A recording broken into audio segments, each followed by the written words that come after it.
Hi, I'm Ranger Suzette. Today we're going to be looking for reptiles. The kinds of reptiles we're likely to find here in Hobsons Bay are snakes and lizards.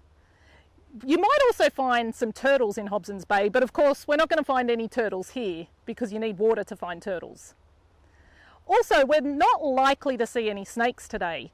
Snakes are actually quite cryptic animals, which means they like to stay hidden, especially from people.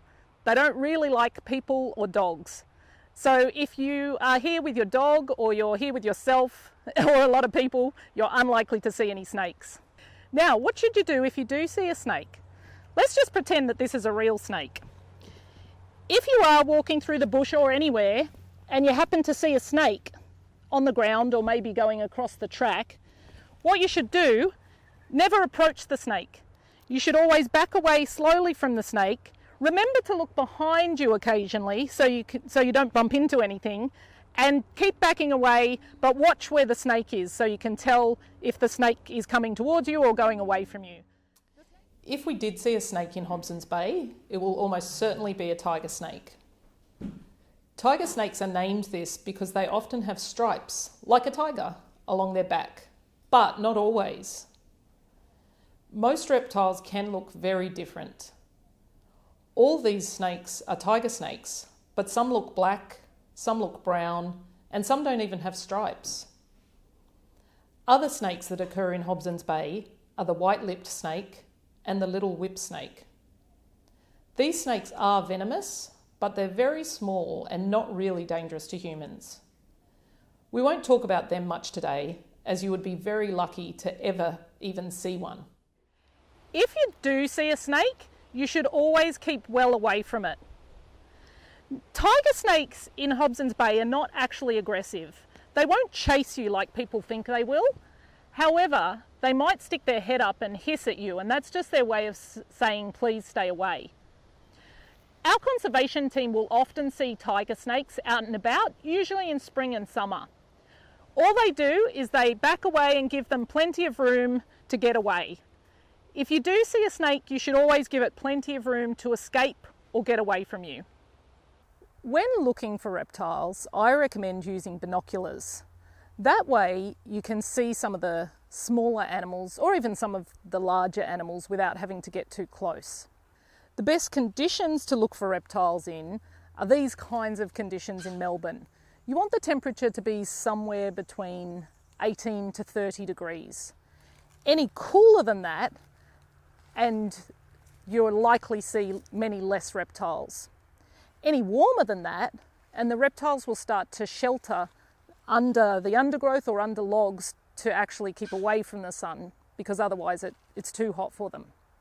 And the last thing you need when looking for reptiles is patience, since the best method for finding them is to stay quite still yourself, and soon they may come out of the undergrowth and you'll be lucky enough to see them.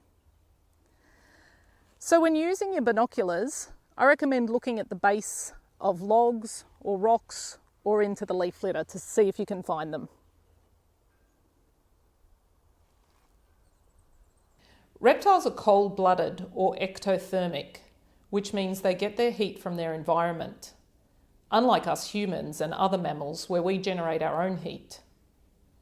That's why we generally only see reptiles in warmer weather. And it's why they will often be found around rocks or logs that are being warmed by the sun. There are many different types of lizards in Hobsons Bay. We will mostly see skinks. Some of the skinks you're more likely to see include the common eastern blue-tongue lizard, or Tiliqua skinkoides, Bougainville skink, Larista bougainvillea, and the most common, the garden skinks, Lamprifolia squeakinoti. We also have a type of lizard from the dragon group here in Hobsons Bay. You might have heard of the bearded dragons or water dragons. Well, the one we have here is a smaller one called the Jackie dragon, Amphibolurus muricatus. It's a very attractive little lizard. We also have a species of gecko in Hobsons Bay called the marbled gecko, Cristinus marmoratus. Geckos are active at night, so we probably won't see one today. Although you might find one sleeping during the day under a warm brick or a stack of wood in your backyard. Always be careful if you're moving things around in your backyard. Wear gloves and be careful to pick things up gently. And if you find a lizard or snake under a brick or a pile of wood, be very careful not to squash the animal when putting the brick or wood back down.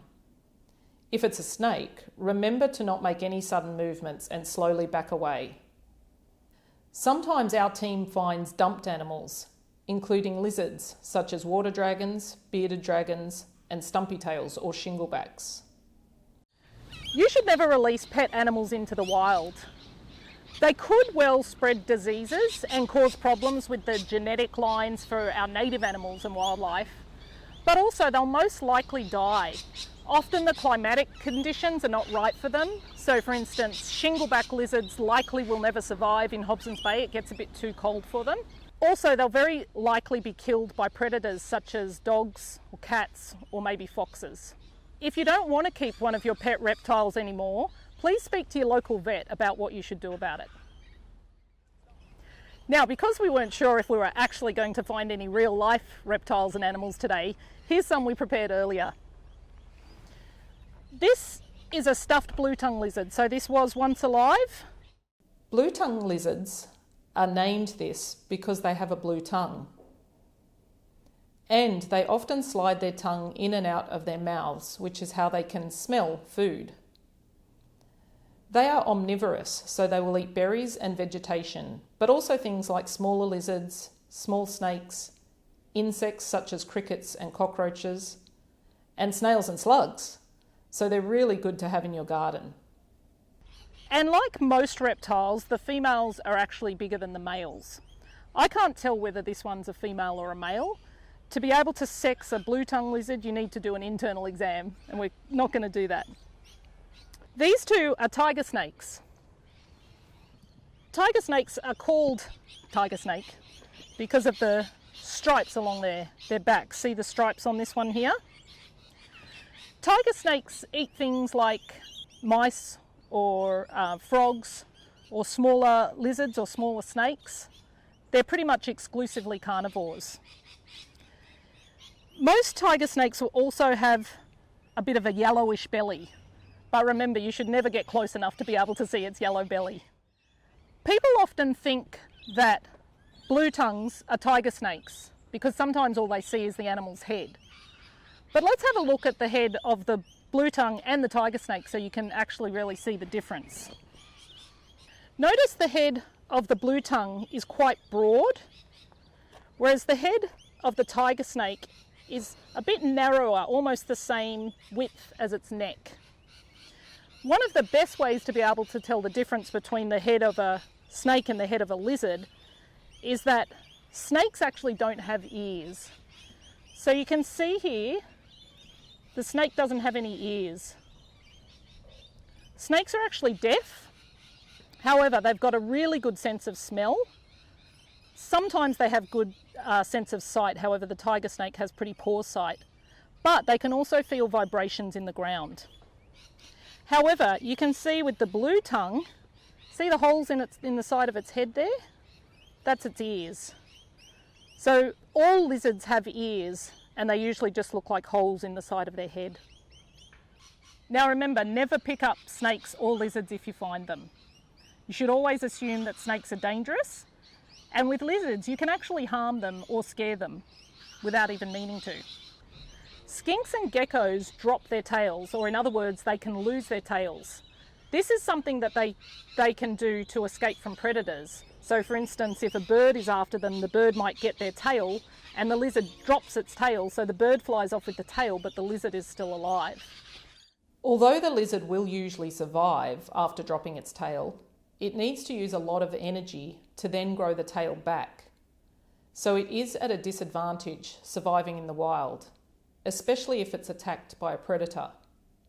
And the tail is never quite the same again. Now you can find lizards in your garden at home. Why don't you head out to your backyard, front yard, or local park, have a look around, and you might just see a garden skink looking around for food. Well, that's all we have time for today, but remember, please wait till the end of this video where we have some resources and some questions at the end. Well, thanks everyone, and thanks for your time. Bye.